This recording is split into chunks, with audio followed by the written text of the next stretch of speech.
জামা বানানোর পর কিছু কাপড় বাকি ছিল, তো আমি টেইলর থেকে ওই কাপড়গুলো খুঁজে নিয়ে এসেছি চুড়ি বানানোর জন্য। আমার কাছে যেহেতু বেস ছিল না, তো আমি এখানে আমার চুড়ি ইউজ করব যেগুলো আমার একটু কম পরা হয়। তো এখান থেকে আমি এই সাদা কালার চুড়ি 2টা নিলাম। তো 2টা চুড়ি একসাথে অ্যাড করে আমি একটা চুড়ি বানাবো। আমি ওই কাপড়টা থেকে একটু লম্বা করে আর চিকন করে কাপড় কেটে নিয়েছি।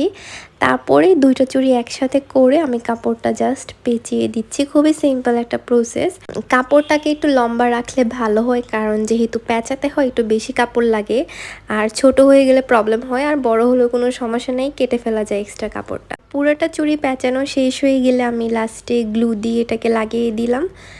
আর এই তো হয়ে গেলো আমার চুড়ি। তারপর প্রথমটা আমি বানিয়ে তেমন একটা মজা পাই নাই, মানে কেমন যেন সুতাগুলো উঠা উঠা ছিল। তাই এরপর আমি আরেকটা ট্রাই করি, কাপড়টাকে একটু ভালোভাবে কাটি যাতে সুতাগুলো তেমন একটা উঠা উঠা না দেখা যায়। তো সেকেন্ড চুড়িটা আমার সুন্দর হয়েছে।